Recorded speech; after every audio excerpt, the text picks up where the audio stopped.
Greetings. I'm Chaplain Claudia with Hospice Touch and Palliative Care here in Tomah. Hi, I'm Samantha, social worker and bereavement coordinator with Hospice Touch. We've come together today in a much different way than years prior, but with the same purpose and compassion. We recognize this past year has caused more grief and difficulty processing loss. Though we cannot be together in the same room, we hope this time we share can be just as meaningful. There is something bittersweet about a time of gathering like a memorial service. It's a time when you are likely feeling many emotions and recalling memories and moments dear to your heart. Those of us here today come together for the same purpose, to honor and remember those who have left imprints on our hearts. I find people decide to be a part of something like this as a way to process their grief and move forward with it. Whether your grief is new or your grief you've been carrying with you, your loss is unique to you. It has made you who you are today. A quote comes to mind.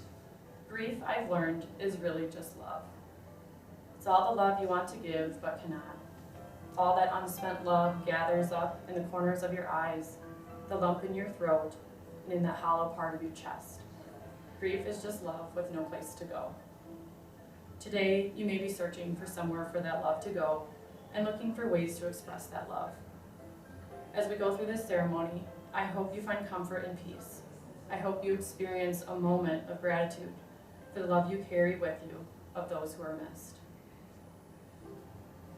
Now we will share a reading by James Miller titled Candle of Community.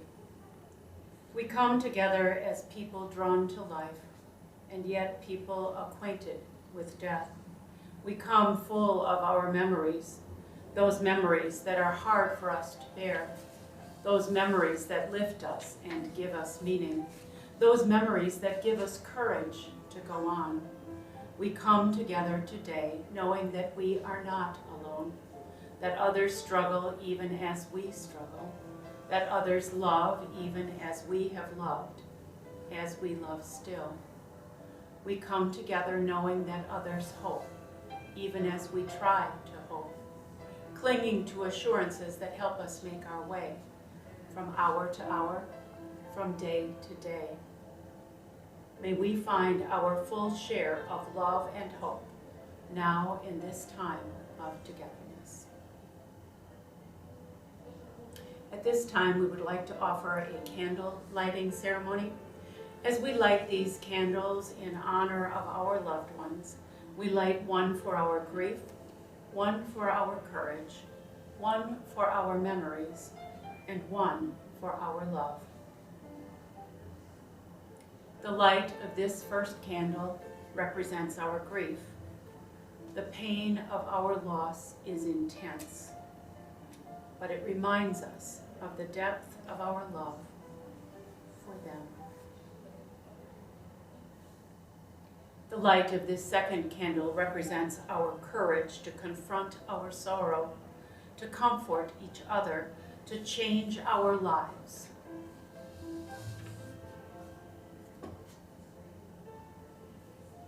This third candle is a light to all our memories of the ones we have lost, to the times we have laughed, the times we cried, the times we were angry with each other, the silly things we did, the caring and the joy.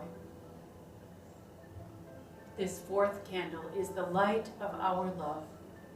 Day by day, we cherish the special place in our hearts that will always be reserved for our loved ones. We give thanks for the gift of each of their lives and what their lives brought to each one of us.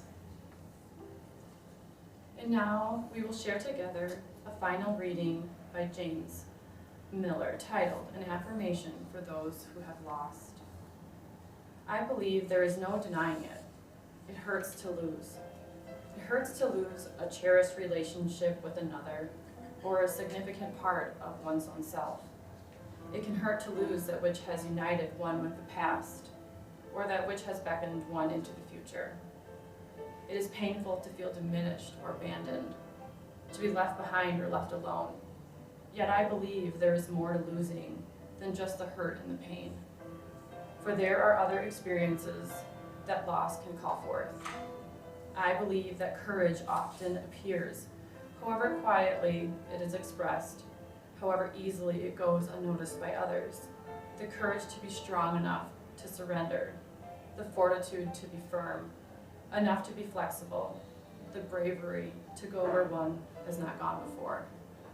I believe a time of loss can be a time of learning unlike any other, and that it can teach some of the life's most valuable lessons. In the act of losing, there is something to be found. In the act of letting go, there is something to be grasped. In the act of saying goodbye, there is a hello to be heard. For I believe living with loss is about beginning as well as endings, and grieving is a matter of life more than of death, and growing is a matter of mind and heart and soul more than of body, and loving is a matter of eternity more than of time. Finally, I believe in the promising paradoxes of loss. In the midst of darkness, there can appear a great light. At the bottom of despair, there can appear a great hope. And deep within loneliness, there can dwell a great love. I believe these things because others have shown the way. Others who have lost and then grown through their losing. Others who have suffered and then found new meaning. So I know I am not alone. I am accompanied day after night, night after day. Thank you all for joining with us today to remember and be grateful for the love and relationships that have blessed our lives. Our hope is that you have found comfort in the words and the rituals that we shared here, and that you know you are cared for by the entire staff of Hospice Touch Serenity House. Please connect with us if we can be of help to you in your grieving process. Now, as we prepare to close, please receive this blessing. May the sun bring you energy every day, bringing light into the darkness of your soul. May the moon softly restore you by light bathing you in the glow of restful sleep and peaceful dreams. May the rain wash away your worries and cleanse the hurt that sits in your heart. May the breeze blow new strength into your being, and may you believe in the courage of yourself. May you walk gently through this world, keeping your loved one with you always, knowing that you are never parted in the beating of your heart.